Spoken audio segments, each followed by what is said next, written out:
Bueno, vamos a continuar con la serie que hemos estado hablando este mes de mayo, el cual la primera semana hablamos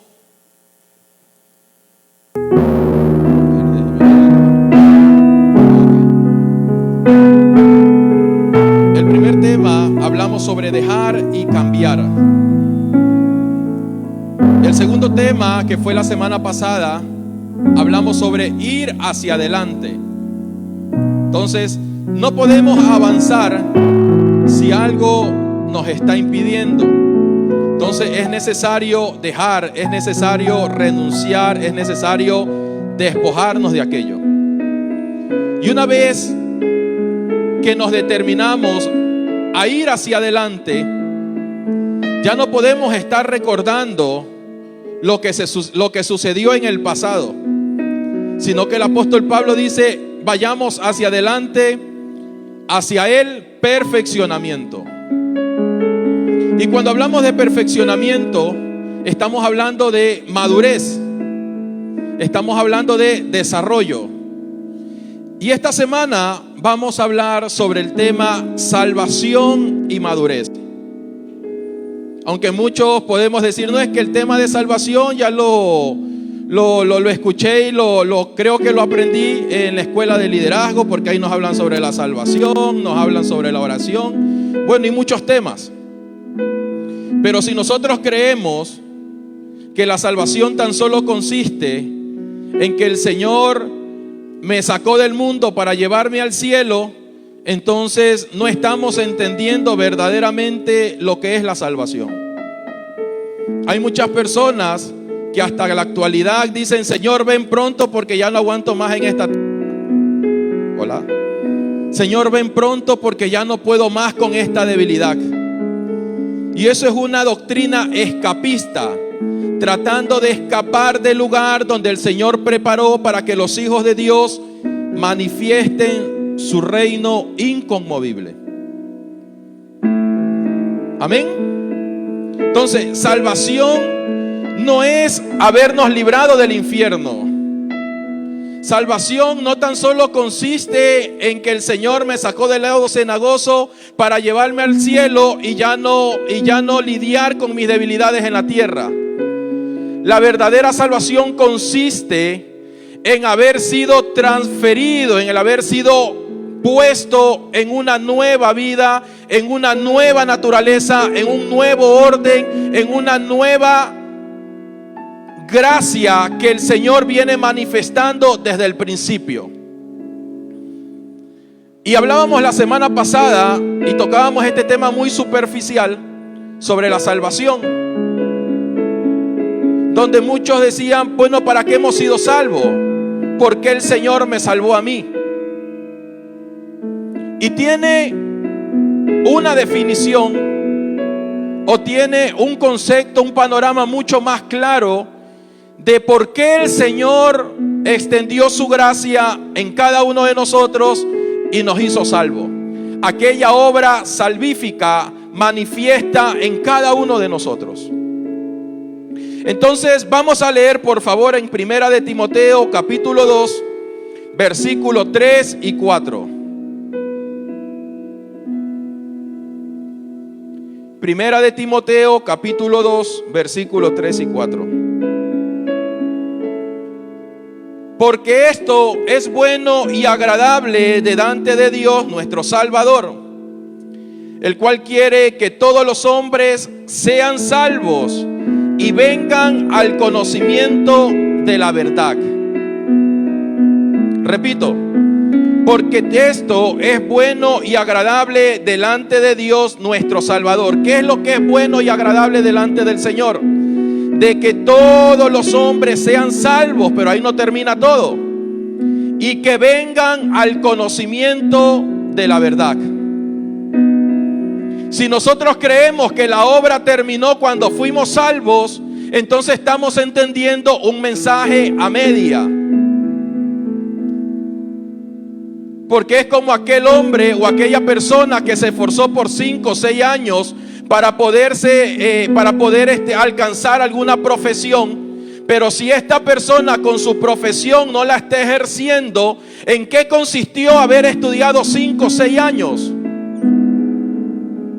Esos 5 o 6 años alcanzaron o sirvieron ¿para qué? Para que nosotros entendamos cuál es nuestra posición, o aquel hombre por qué estudió y qué es lo que tiene que ejercer. Cuando primera de Timoteo, el apóstol Pablo le habla a Timoteo, a su colaborador, le dice que todos vengan al conocimiento. Y lo refuerza cuando habla en el libro de Efesios capítulo 3, que todos lleguemos al pleno conocimiento del Hijo de Dios. Entonces podemos entender por la palabra que la salvación es un medio para continuar desarrollando o ejerciendo la asignación que el Padre se propuso desde antemano para que sus hijos lo manifiesten en la tierra. Pero para que esa manifestación de vida se vea en tiempo real, necesitamos ser ejercitados, necesitamos conocer, necesitamos entender el plan perfecto y redentor del Padre, por el cual dice que dio la vida de su Hijo en la cruz para que todo el que cree en Él no se pierda, sino que ya disfrutemos de esta vida eterna. La vida eterna no es cuando nuestros ojos se cierren. La vida eterna ya la estamos viviendo. Y el día que nos toque ya no estar en la tierra, continuaremos viviendo una vida eterna. Continuaremos disfrutando y administrando lo que recibimos por gracia de Dios. Entonces no consiste que tan solo tengamos un pensamiento salvífico. No consiste en que digamos, bueno, yo me bauticé y acepté al Señor y creo que ahí terminó todo. Necesitamos seguir creciendo, desarrollando, ejerciendo y reproduciendo esa semilla que fue depositada en nuestras vidas por gracia. Note algo muy importante, que así como fuimos alcanzados por la gracia del Señor, se nos fue también asignada una tarea en esta tierra.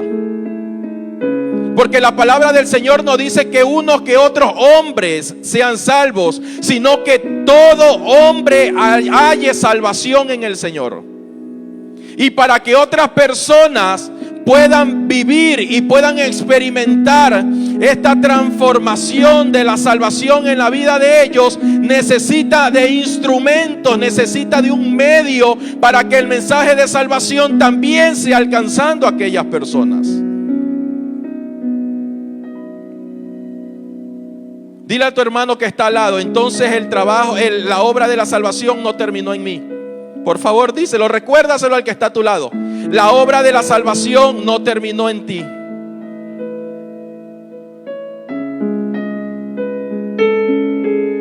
Si lo ves que no quedó como convencido, vuélveselo a repetir, por favor. La obra de la salvación no terminó en ti. ¿A quién vamos a discipular? Pablo, ¿a quién le iba a dedicar su tiempo? Y es más, dice, estoy dispuesto a entregar mi vida por causa del evangelio. ¿A quién Pablo le dijo aquellas palabras? Aquellos hombres que habían sido alcanzados por el mensaje de la salvación. Y la palabra del Señor dice que la fe entra por el oír. ¿Y el oír qué? La palabra. Entonces, ¿cómo vamos a manifestar la fe del Hijo de Dios en otras personas si la palabra no está siendo escuchada a través de tu vida? Repito, el mensaje de la salvación no termina en que el hombre venga todos los domingos a la iglesia. El mensaje de la salvación tiene que continuar aun cuando salgamos de este lugar.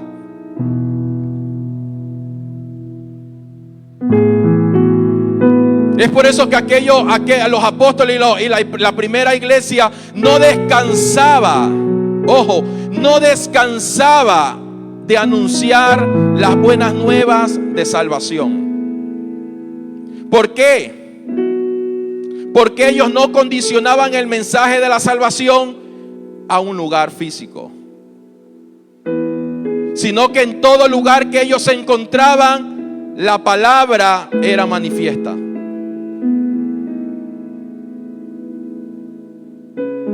Salvación, ¿para qué? Para que todos lleguemos al pleno conocimiento del Hijo de Dios.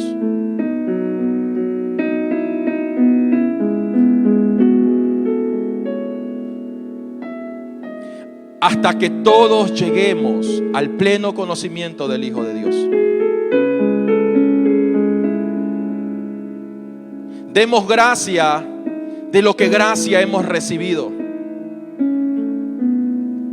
Hay muchas personas que dicen: no, es que yo necesito estar haciendo algo para estar entretenido y no prestar mis pensamientos a las cosas del mundo. No es que yo necesito hacer algo para sentirme bien. Es que necesito estar ocupado en algo para no dejarme atraer por el sistema. Y nosotros como hijos de Dios no necesitamos estar entretenidos en nada, sino encargándonos, estando al frente de los negocios del Padre. Jesús no condicionó el ministerio aquí en la tierra tan solamente en la sinagoga, sino que dice que por la aldea que él pasaba era manifiesto milagros, prodigios, señales, y la palabra de salvación era sembrada en los corazones. Madurez.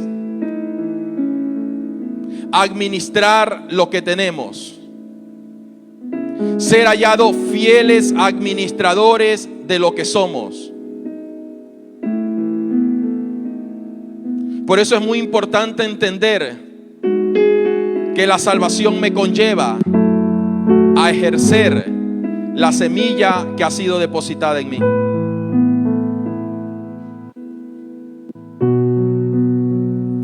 Ellos no necesitaban, refiriéndome a los apóstoles, ellos no necesitaban que nadie los llame para decirle lo que ellos ya sabían que tenían que hacer.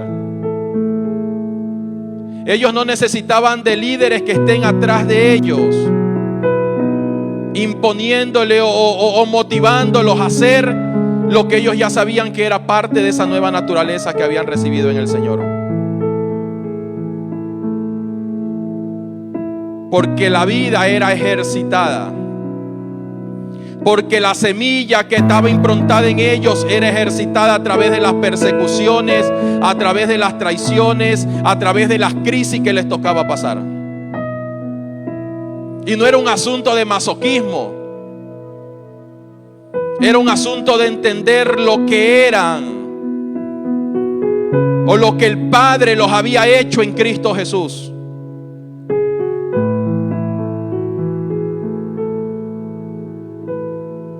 Y es ahí donde vemos la alegoría o el ejemplo que utiliza Pablo de relacionar la iglesia con un cuerpo humano. Es ahí donde vemos por qué Pablo, iluminado por el Espíritu de Dios, relaciona la funcionalidad del cuerpo humano con la iglesia. Porque el cuerpo se va desarrollando de una manera equitativa, de una manera conjunta. Porque el cuerpo humano no es que un día le crece el brazo más que el otro brazo, la pierna más que la otra pierna, sino que vamos desarrollando y creciendo de una manera ordenada. La funcionalidad de la iglesia consiste en la madurez que puede ejercer en su función. La funcionalidad de la iglesia de Jesucristo no es ver lo que yo quiero hacer, sino qué es lo que le conviene al cuerpo. Es por eso que dice que cuando un miembro del cuerpo sufre, todos sufren. Cuando un miembro del cuerpo se goza, todos gozamos. Porque es un mismo espíritu que opera en el cuerpo. Es una misma vida que opera en el cuerpo. Y esa vida es lo que produce orgánicamente que el cuerpo vaya desarrollándose, que el cuerpo vaya madurando. Pero es la vida. Y esa vida necesita ser ejercitada en cada uno de los miembros del cuerpo. Es un asunto de madurez. Es un asunto de entender que la gloria de Dios no está solo en mí, sino en el cuerpo. Es de entender que el Padre mandó a la gran comisión a que prediquemos el Evangelio de Jesucristo, no a una persona, sino a la iglesia.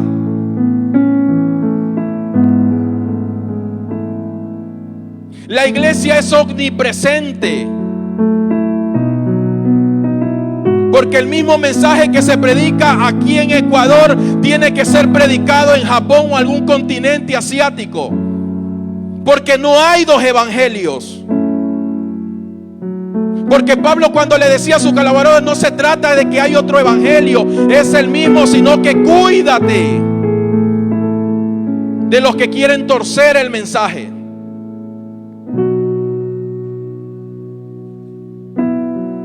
El mismo mensaje que predicamos aquí tiene que ser predicado en el lugar de trabajo. Tiene que ser predicado y modelado en tu familia. Tus hijos tienen que evidenciar, tienen que palpar el mensaje, la vida de Cristo a través de la manifestación de tu vida. A través de lo que tú estás haciendo con tu vida.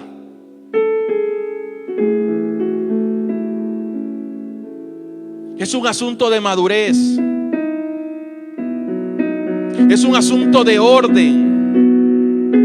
Es un asunto de entender que lo que he recibido en el Señor tiene que ser ejercitado. Porque una cosa es lo que decimos, pero otra cosa es cuando lo que decimos se hace vida en mí.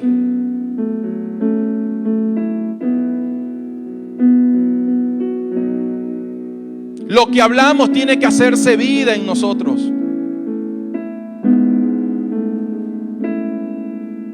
Salvación nos conlleva a madurar. Por eso habla el libro de Hechos que a Pablo le tardó 14 años para desaprender lo que sabía, para ahora entender en tiempo real la revelación de Cristo. Por eso es que este hombre dejó de perseguir a la iglesia y ahora ser perseguido por causa de la predicación del Evangelio. Porque entendió que no se trataba de él. Entendió que el llamado que había recibido no era para destruir. Aun cuando exhortó fuerte a los de Gálatas, diciéndole: Gálatas insensato, habiendo comenzado por el Espíritu, ahora quieres terminar por la carne. Porque él edificaba, exhortaba, pero venía el consuelo, venía la edificación de parte del Espíritu. Este hombre no tan solo de palabras, sino con hechos. Dice: estoy decidido, estoy convencido de dar mi vida si es necesario por causa de la predicación del Evangelio. Y ese que dijo que estaba convencido de dar su propia vida, terminó solo en la cárcel.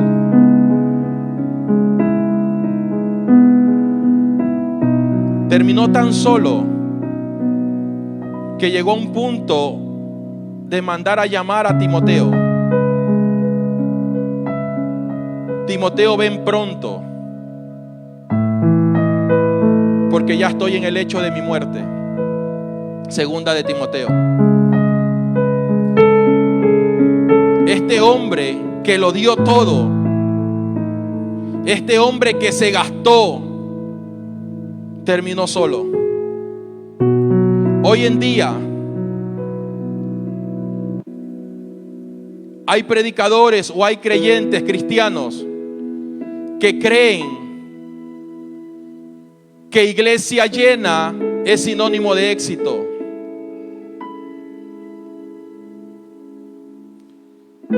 Si se trata de cantidad de seguidores, para yo poder ser exitoso en el ministerio, aunque se va a escuchar un poco fuerte, agárrense fuerte de la silla, por favor. Si ustedes o si creemos de que el éxito ministerial consiste en iglesias llenas, aunque no es malo, entonces el ministerio de Jesús y de los apóstoles fue un fracaso, porque terminaron solos. Pero ellos sabían de que no se trataba cuántas personas lo seguían, sino cuánto de Cristo estaba sembrando en el corazón de aquellas personas. Líderes, que su motivación no sea cuán numeroso sea su equipo de trabajo, sino cuánto de Cristo se está sembrando en aquellos corazones. Cuánto de Cristo se está sembrando en aquellas vidas. Pablo dice: nuevamente vuelvo a sentir dolores de parto, pero no es para que ustedes me sigan, no es para que ustedes digan que dependen de mí. Los dolores de parto que tengo es para que Cristo sea formado en vosotros. En pocas palabras, para que la semilla que fue improntada en su espíritu, en sus corazones, madure, para que entiendan cuál es el propósito eterno de Dios para con la iglesia. Si a nuestros hijos le estamos enseñando que el ser exitoso en la vida es no hacerle falta nada, entonces estamos fracasando en la formación de nuestros hijos. Si creemos que ese es todo el mensaje para que a ellos no les haga falta nada, hablando económicamente en la vida, entonces estamos fracasando como padres.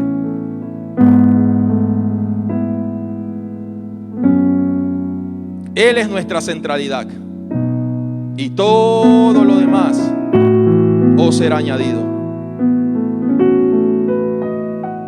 Y voy a citar un Proverbios,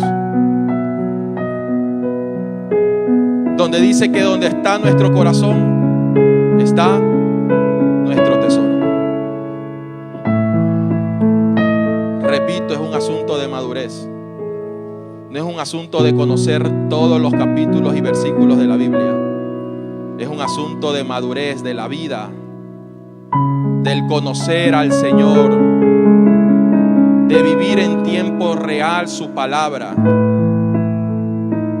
Porque en medio de las crisis, ni el pastor, ni su líder, ni el apóstol, ni el curita de la parroquia podrá levantarlo de las crisis que puedan estar pasando, sino la palabra. La palabra es lo que los va a sostener. La palabra es la que nos va a enseñar a proseguir adelante. Porque si esa palabra no se está ejercitando en nuestras vidas, estaremos sujetos a cosas efímeras, a cosas temporales. Mas la palabra del Señor dice que el hombre, el Hijo de Dios, el espiritual, discierne todas las cosas en el espíritu. El día martes tuve una consejería con alguien y me decía: pastor, es que ahorita me han dado un régimen de trabajo donde tengo que estar 2 meses en un curso de guía de canes. Y es por eso que me he ausentado. Y él me imagino que estaba esperando que yo le diga: hermano, salte de ese curso, porque la verdad que el enemigo se te está levantando para tenerte ahí oprimido. Pero no sabía que iba a encontrarse con una respuesta que el espiritual opera en cualquier ámbito. Venir a la iglesia o a la congregación es tan espiritual como estar en tu trabajo. Leer la palabra del Señor es tan espiritual que salir a pasear o a una cena con tu esposa, que dedicarle tiempo a tus hijos. El hombre fue el que se inventó esa palabra de lo secular y separa el ejercicio de los hijos de Dios, lo espiritual, con lo secular, cuando no han entendido que los hijos de Dios operamos tan solamente en ámbitos espirituales. Así que cuando te vayas al parque a pasear con tu esposa, con tus hijos, siéntete tan espiritual como cuando vienes a la iglesia. Pero eso tampoco quiere decir que, como ese también es un ámbito espiritual, todos los domingos me voy a ir al parque.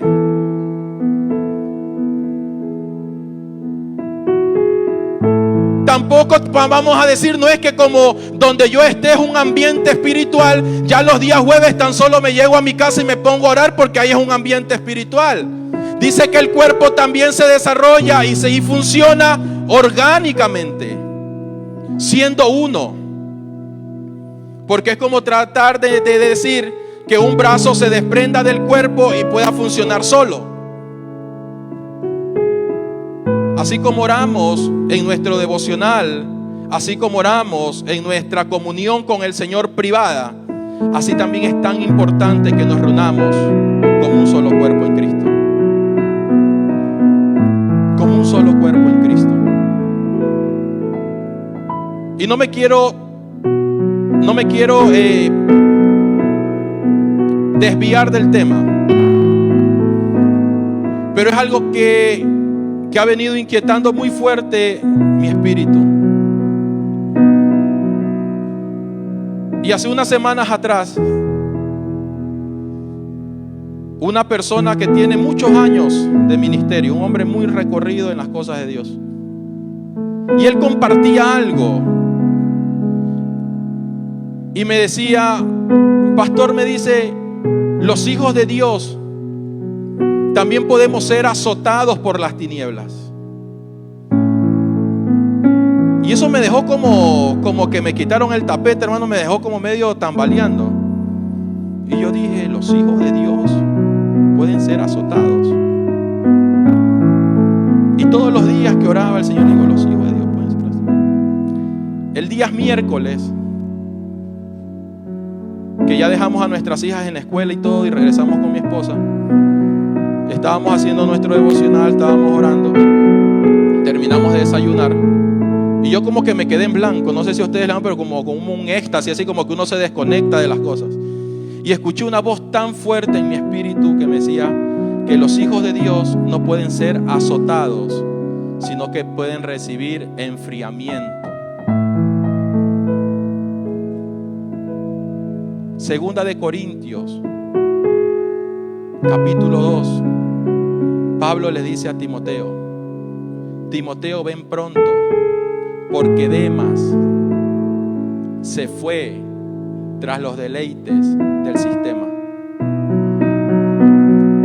Cuando el Hijo de Dios tiene ese enfriamiento,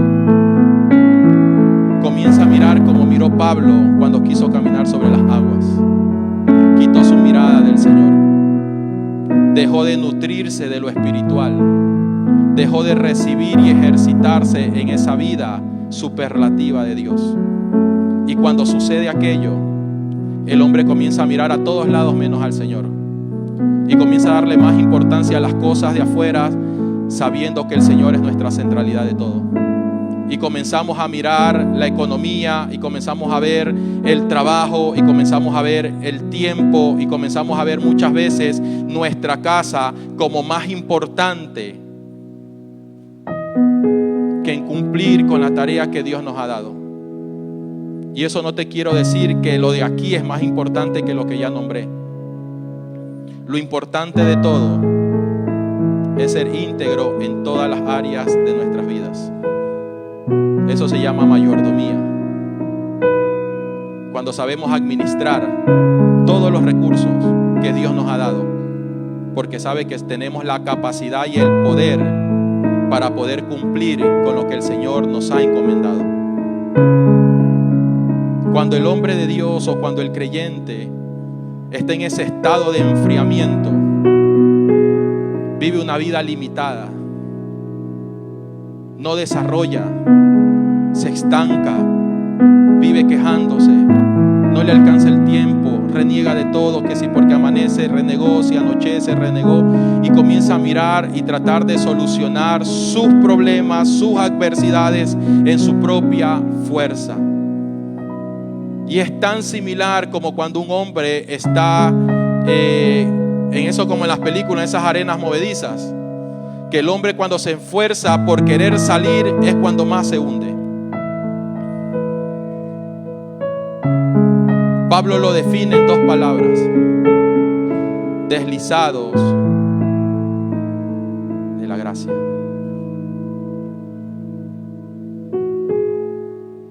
Nos esclavizamos, nos sacan de nuestra posición. Y una vez que salimos de nuestra posición, somos presa fácil para ser absorbidos por el sistema.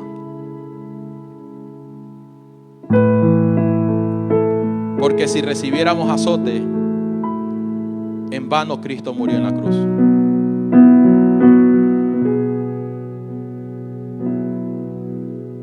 Porque si fuera azotes,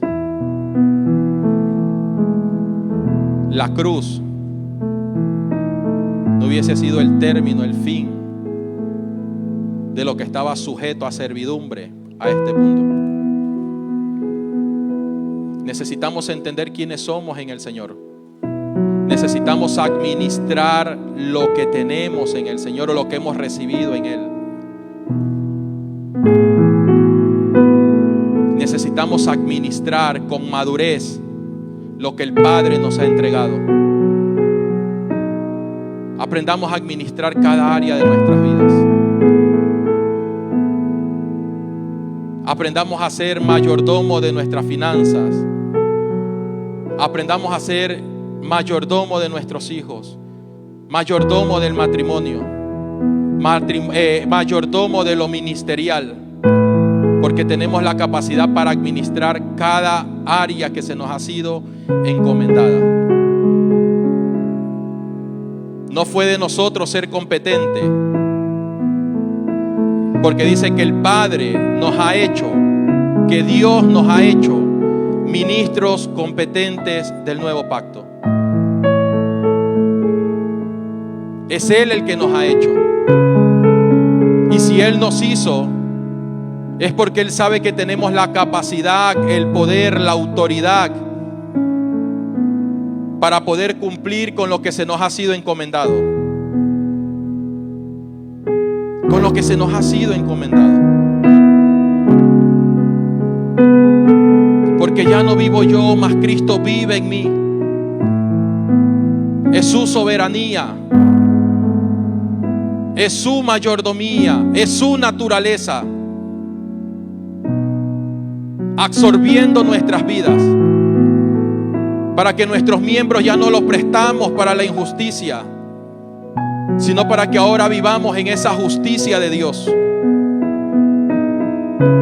para que no haya nada ni nadie que señale lo que ya el Padre santificó, para que nadie juzgue lo que el Padre ya santificó, para que nadie critique lo que el Padre ya justificó en el Hijo. Somos sus hijos, herederos de Dios y coherederos con Cristo. Todo lo de la vida y la piedad se nos ha sido dado. Administremos, desarrollemos lo que somos y no nos dejemos absorber, o no nos dejamos absorber por lo que el mundo diga, por lo que el sistema diga.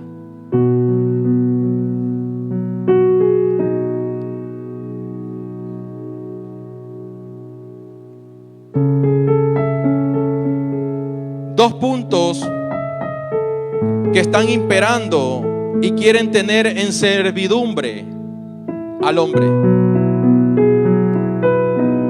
El primer sistema es el sistema egipcio. Cuando hay inmadurez, el hombre siempre trata de sentirse esclavo o dependiente de algo o de alguien. El imperio egipcio, cómo se desarrollaba, cómo pudo construir aquellas obras tan inexplicables ante la mente del hombre. Y dice que este sistema lo que hacía era oprimir, tomar por esclavo,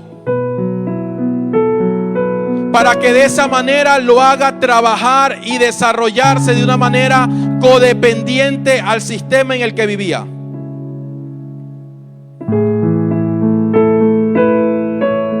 Y esa situación a veces no está tan distante a la vida del creyente. Cuando no sabemos administrar algo, siempre queremos estar sujetos. La persona siempre quiere estar sujeta o esclava a algo o a alguien. Y eso produce estancamiento. Eso produce enfriamiento. Pero qué maravilloso es entender que por causa de la verdad, ahora somos verdaderamente libres. Que ya no hay nada que nos pueda oprimir. Que ya no hay nada que nos pueda tener como esclavo. Porque ahora somos sus hijos. Ahora podemos desarrollarnos con libertad. Ahora tenemos dominio propio. Ahora en nosotros habita el amor de Dios, el poder de Dios, la capacidad para desarrollar todo lo que el Padre nos ha propuesto o nos ha puesto para cumplirlo en esta tierra. No hay nada que se pueda presentar por delante para neutralizar nuestras vidas sin antes la persona no lo permita. El desconocer, el ser inmaduro, conlleva a no funcionar o no ejercitar lo que ya tenemos en el Señor. Y cuando el hombre vive bajo este sistema, lo lleva al siguiente sistema, que es un sistema eunuco. Una persona estéril, una persona que no da fruto, una persona que no se ve de desarrollo, crecimiento en su vida.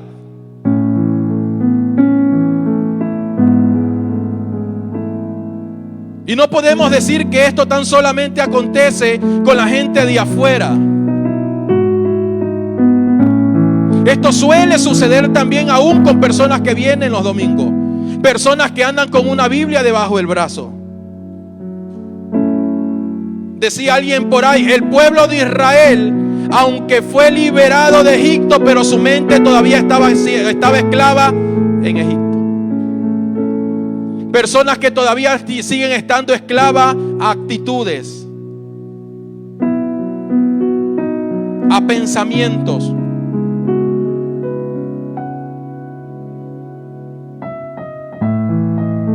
Y a veces le pedimos al Señor, Señor, trae un avivamiento, Señor. Señor, trae una multiplicación. Pero los instrumentos que Dios dejó en esta tierra, ¿acaso estarán funcionando para que manifieste aquello? ¿Acaso estamos manifestando para que aquello suceda? Y ojo que esta es una exhortación para todos. No tan solo para Casa Shaddai, sino para la iglesia en general. Para la iglesia en general. ¿Acaso nos quedamos tan acostumbrados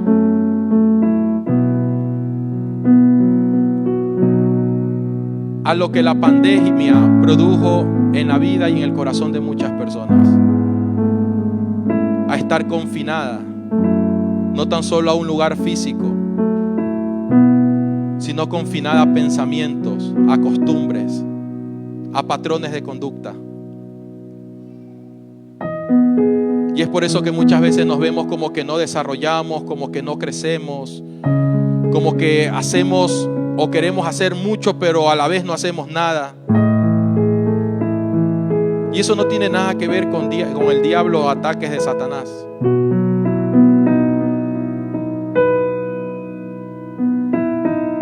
Sino con entender lo que somos. Con entender qué es lo que somos. ¿Por qué fuimos salvos? ¿Para qué fuimos salvos? ¿Por qué la vida del Señor se está desarrollando en mí? ¿Por qué el Señor me lleva a lugares donde estoy conociéndolo más a Él? ¿Qué el Señor quiere conmigo? ¿Qué quiere hacer? ¿Qué es lo que está preparando Él? ¿Qué es lo que quiere manifestar en mí y a través de mí? Hay una sola respuesta y es su propósito eterno manifiesto a través de cada una de nuestras vidas.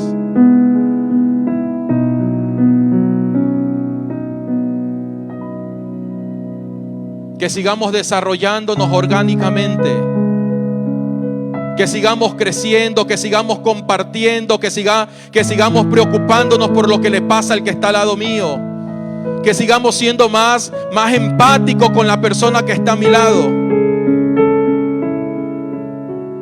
que me importe si la persona está creciendo, que tenga ese interés, que si la persona está siendo ejercitada en el don que ha recibido del Señor, que cómo le está yendo en el trabajo, que cómo está en la universidad. A veces llamamos tan solo para decir, oye, ¿cómo estás en el trabajo que nos pusieron los líderes? No, llamemos para preguntar cómo está su vida, cómo le está yendo en la universidad, repito, cómo está en el trabajo, si necesita alguna oración, si necesita que lo respaldemos en oración. Seamos más empáticos, preocupémonos por el que el Señor nos ha puesto al lado. Preocupémonos por Él. Estemos más atentos. Hace meses atrás hablábamos sobre el viaje migratorio de a los gansos. Y es algo alegórico con la funcionalidad de la iglesia. Estos animalitos dicen que cuando ven a uno de ellos herido y que desciende, dice que un grupo de aquellos gansos desciende con el que está herido a esperar que se recupere para nuevamente levantar vuelo.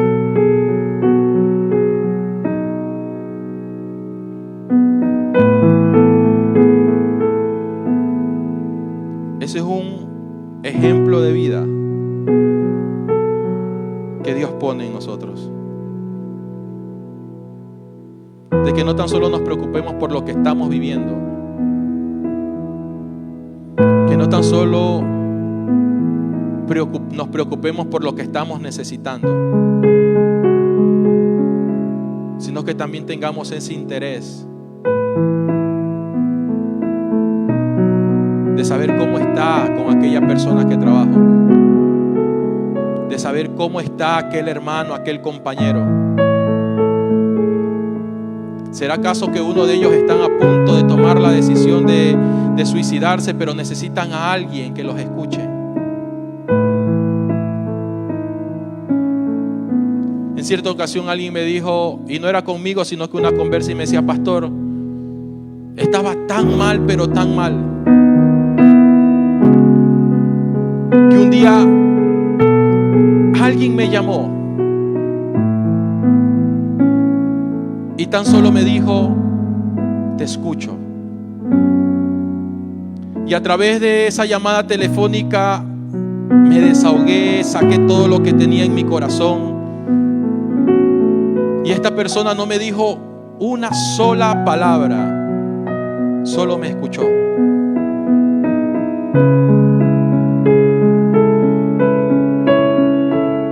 La funcionalidad de la iglesia no es algo complejo. Lo complejo nos lo formamos nosotros muchas veces. El desarrollarnos como cuerpo de Cristo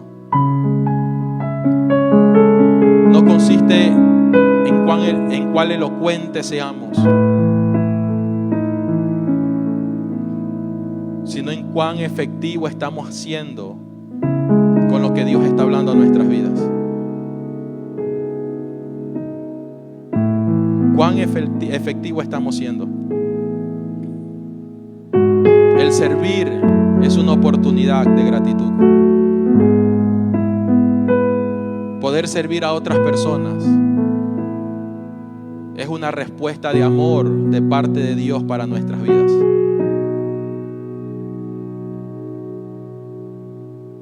Porque el Señor sabe lo que hay en ti. Él no se equivocó con tu vida. Él no malgastó la vida de su Hijo al dártela a ti, al dárnosla a cada uno de nosotros. No nos limitemos No nos frustremos. No permitamos que nadie neutralice, estanque la semilla que ha sido depositada en tu vida.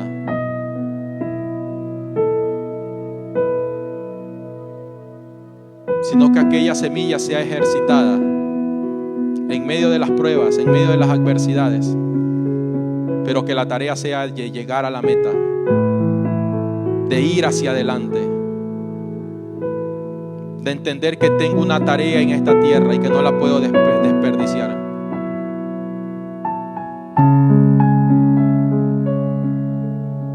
Una conversa así me decían también: pastor, qué frustrada me siento cuando alguien que llegó a vivir a mi barrio,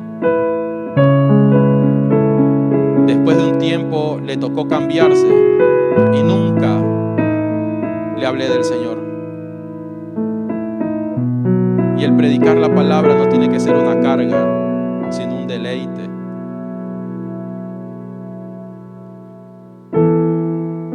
El Señor nos da más carga de lo que podamos resistir. El Señor dio su vida y tú eres portador de su vida.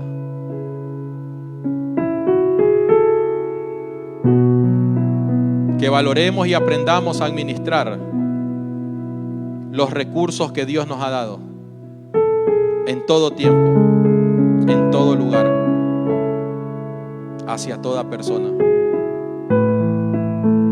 porque eres luz en medio de las tinieblas. Eres luz. Repito esta semana, no nos dejemos estancar por asuntos domésticos, por problemas domésticos. Decía mi abuelita: ¿y te quieres ahogar en un vaso de agua?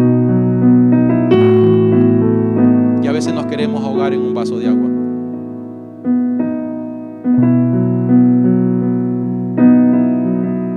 Yo sé que esta noticia es pública yo creo que todos la conocen. Y hay personas que la utilizan para provocar miedo en el corazón de las personas. Otros para poner cargas sobre las personas. Pero vemos cuántas personas en el oriente, allá por Asia, por África, personas que a diario mueren por causa de la predicación del Evangelio. Personas que no tienen otra causa. Y aunque estas personas están siendo perseguidas,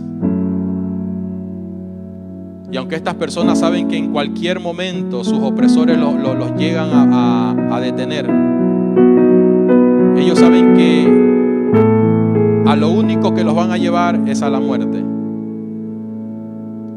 Estas personas se esconden, van de ciudad en ciudad, de pueblo en pueblo, pero a cada lugar que van dejan depositada aquella semilla. Y el contexto, la realidad de ellos, ese sí puedo decir que está pero muy lejos que la nuestra. Y repito, que esto que estoy compartiendo no se haga una carga, sino que todos reflexionemos que la salvación no terminó en nosotros, que la salvación no es un fin, sino que tenemos una tarea que cumplir en esta tierra. Si tu esposo, tu esposa, tus hijos, aunque no vengan a la congregación, pero que en el corazón de ellos esté improntada esa semilla de justicia por el modelo de vida que estás manifestando. Y el día que venga, no sea porque tú lo obligaste, no sea porque tú le exigiste, sino porque aquella semilla que había sido depositada en él estaba siendo ejercitada. Y es el Espíritu de Dios el que convence de todo pecado y de juicio. Y es el Espíritu del Señor el que pone el querer como el hacer en el corazón del hombre, para que cuando aquella persona esté en este lugar alabándolo a Dios, no sea una adoración fingida, sino una adoración real, una adoración genuina, una adoración de gratitud a Dios. Porque aún el saber esperar el tiempo o el momento propicio del Señor es un asunto de madurez. No es un asunto de que nosotros presionemos a alguien. No se trata de que nosotros le tratemos de obligar a alguien que haga algo que no quiere hacer.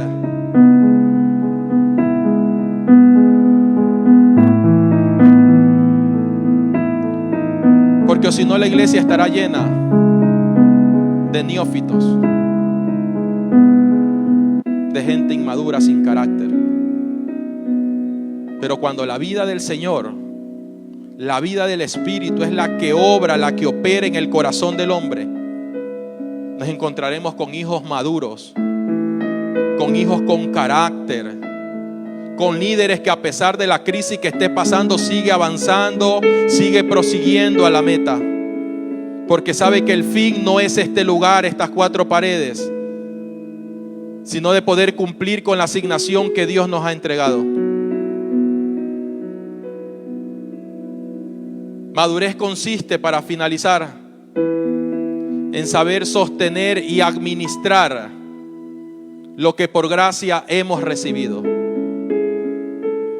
Y madurar no se trata de 3 días, no se trata de haber pasado la escuela de liderazgo, no se trata de haberme ido a la tierra santa de Israel a recibir alguna cosa que se pongan en la cabeza. Madurar consiste en crecer y en desarrollarnos en la vida que portamos. Dar fruto de la semilla que fue improntada en nuestras vidas. Madurar se trata de dar a conocer y manifestar la vida de Cristo en todo tiempo. Que no nos conozcan como el religioso que se sabe todos los textos bíblicos, sino como aquel Hijo de Dios que vive la palabra, que manifiesta el mensaje. Pónganse sobre sus pies, por favor.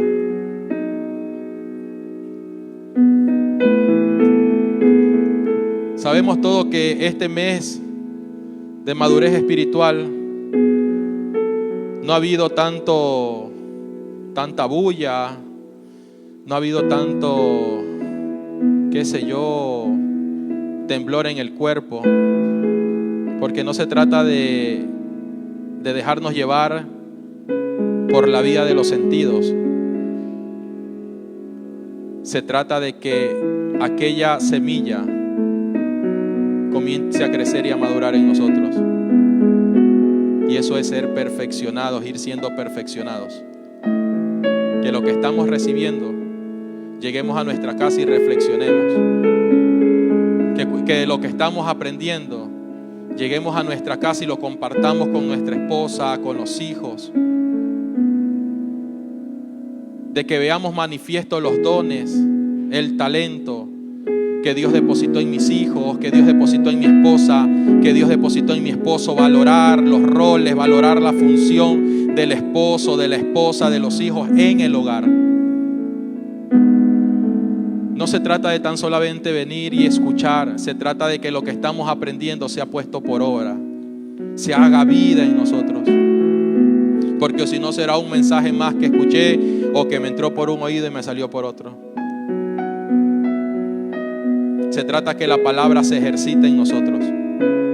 Se trata que lo que estoy aprendiendo, aunque no nos demos cuenta, pero está siendo puesta por obra. Que de repente digamos, uy, pero yo ¿cómo se hizo eso? ¿Cómo se produjo este ambiente? Porque la palabra se está ejercitando. Porque se está viendo el fruto del Espíritu a través de nosotros.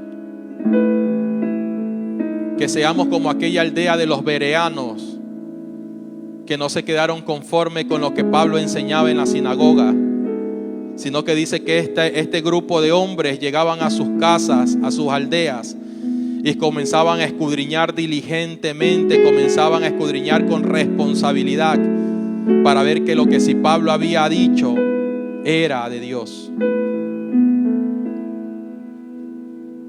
venir a la congregación los domingos a recibir el mensaje no es creer o no es tratar de creer que es la medida de combustible que me va a servir o me va a ayudar para sostenerme toda la semana, sino que este mensaje produzca interés, produzca curiosidad, produzca esa desesperación de conocer más, de saber qué significa esa palabra que se me quedó en mi mente, qué significa, e ir a casa y escudriñarlo diligentemente.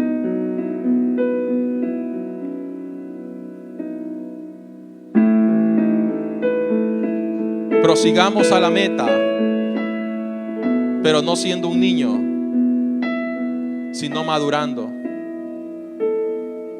dejando a un lado todo lo que me estaba estancando, dejando a un lado todo lo que me estaba ahí deteniendo.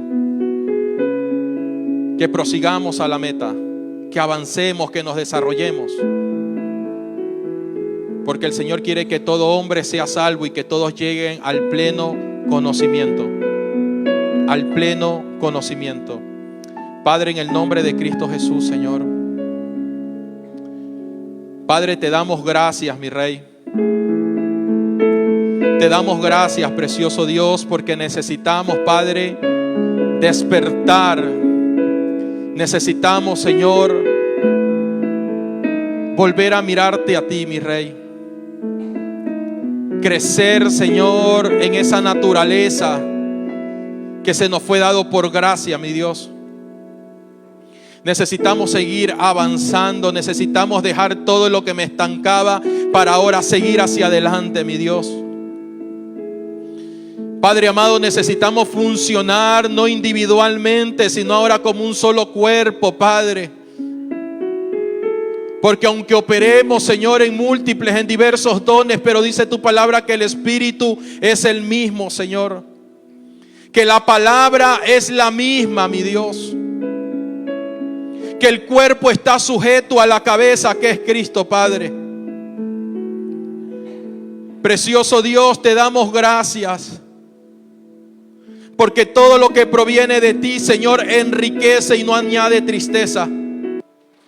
Sabemos que tu palabra, Señor, exhorta, consuela, edifica. Aún los discípulos te dijeron, Señor, es dura tu palabra. Pero ¿a dónde iremos? ¿A dónde iremos, Señor? Aunque tu palabra sea dura, pero ¿a dónde iremos?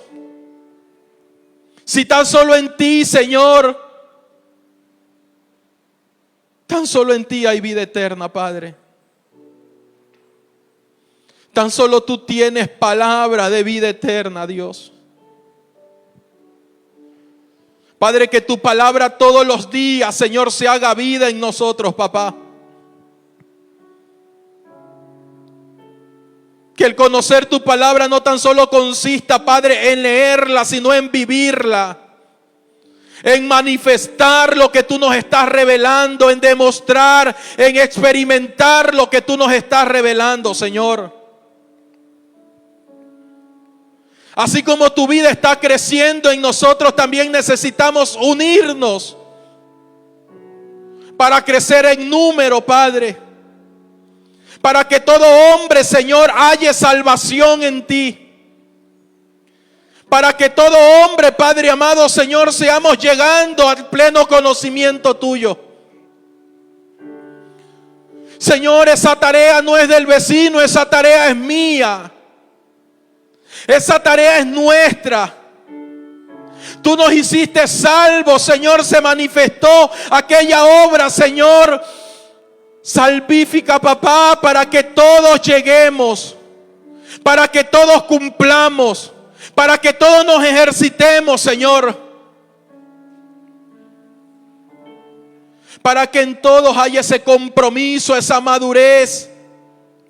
Para que dejemos a un lado, Señor, todo lo que nos estaba, Señor, separando del cuerpo.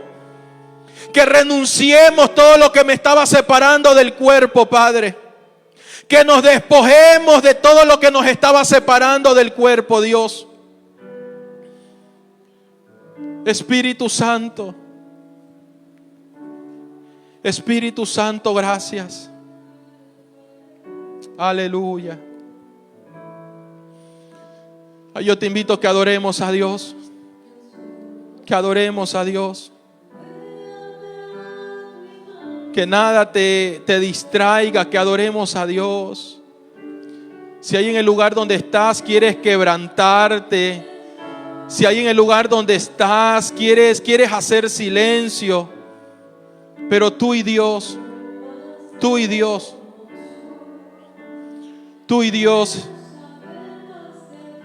Padre amado, gracias. Aleluya.